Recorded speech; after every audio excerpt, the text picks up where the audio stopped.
இந்த அகிலத்தை ஆக்குவதும் ஆளுவதும் உழைப்பவர்கள்தான். அகிலத்தை ஆளும் உழைப்பின் உறுதியை என்றும் வணங்கும் 550D கம்பிகள். எல்னினோ தாக்கம் தொடர்வதால கோடை வெயிலோட பாதிப்பு அதிகமாக இருக்கும்னு பிரதீப் ஜான் தெரிவிச்சிருக்காரு. 1998 2017 வரை கிட்டத்தட்ட 1,66,000 மக்கள் கோடை வெயிலின் தாக்கம் தாங்க முடியாம இறந்து வரக்காங்கன்னு அரசாங்க அறிக்கை சொல்லுது. சமீபத்தில் நடந்த மக்களவைத் தேர்தலில் வாக்களிக்க வந்த 2 முதியவர்கள் கோடை வெயிலின் தாக்குதலுக்கு உயிரை பறிகொடுக்க வேண்டிய கொடுமையான சம்பவம் நடந்துச்சு. ஆகவே வெயில் தானே என்று அலட்சியம் காட்டக்கூடாதுன்னு அரசும் பல்வேறு முன்னெச்சரிக்கை நடவடிக்கைகளை எடுத்துகிட்டு வர்றாங்க. புவி வெப்பமயதல் காரணமாக இந்த கோடை வெயிலின் தாக்கம் அதிகமாக இருக்கும்னு உலக சுகாதார நிறுவனமும் கூட எச்சரிச்சிருக்கு. தமிழ்நாட்டை பொறுத்தவரை கன்னியாகுமரி மாவட்டத்தில் கோடை மழை பெஞ்சு வருது. சென்னையில் கடும் வெயில் நிலவிட்டு இருக்கு. சென்னை மக்கள் பலரும் மழை வராதா அப்படின்னு எதிர்பார்த்து காத்திருக்காங்க. இந்த ஆண்டு வெயிலின் தாக்கம் அதிகமாக இருக்க என்ன காரணம், அது பற்றி முழு விளக்கத்தையும் தனியார் வானிலை ஆய்வாளர் பிரதீப் ஜான் கொடுத்திருக்காரு. வெயிலின் தாக்கம் பற்றி அவர் பேசும்போது, பொதுவாக எல்னினோ ஆண்டுகளில் சராசரி ஆண்டுகளை விட அதிக வெப்பநிலை இருக்கும். ஒரு எல்னினோ ஆண்டு முடிந்து அடுத்ததாக வரும் ஆண்டில் அதன் தாக்கம் பெரிய அளவில் இருக்கும். உதாரணமாக 1999 அதிக உயிரிழப்புகள் இருந்தன. ஏன்னா 1997 என்பது எல்னினோ ஆண்டு. அதன் பின்னர் வந்த ஆண்டுகளில் அதன் தாக்கம் இருந்ததை நாம் முன்பே பார்த்துருக்கோம். அதே போன்று தான் கடந்த ஆண்டு நாம் அதிக வெப்ப அலைகளின் தாக்கத்தை அனுபவித்தோம்.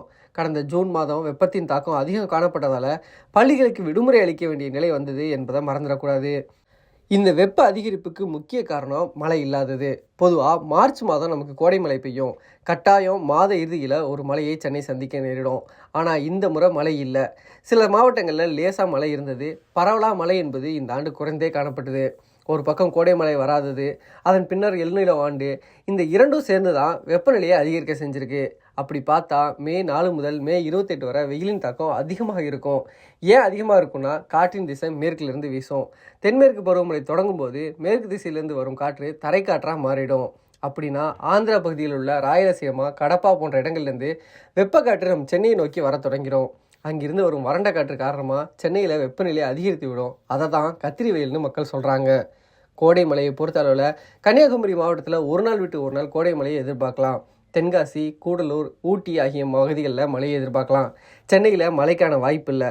கடலில் உருவாகும் காற்றழுத்த பகுதியால் தான் மழை வரும். அதற்கான அறிகுறிகள் இப்போ இல்லை. இந்த முறை மேகக்கூட்டங்கள் நன்றாக இருக்கும்னு எதிர்பார்க்கப்படுது.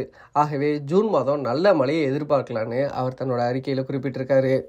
இந்த அகிலத்தை ஆக்குவதும் ஆளுவதும் உழைப்பவர்கள்தான். அகிலத்தை ஆளும் உழைப்பின் உறுதியை என்றும் வணங்கும் 550D கம்பிகள்.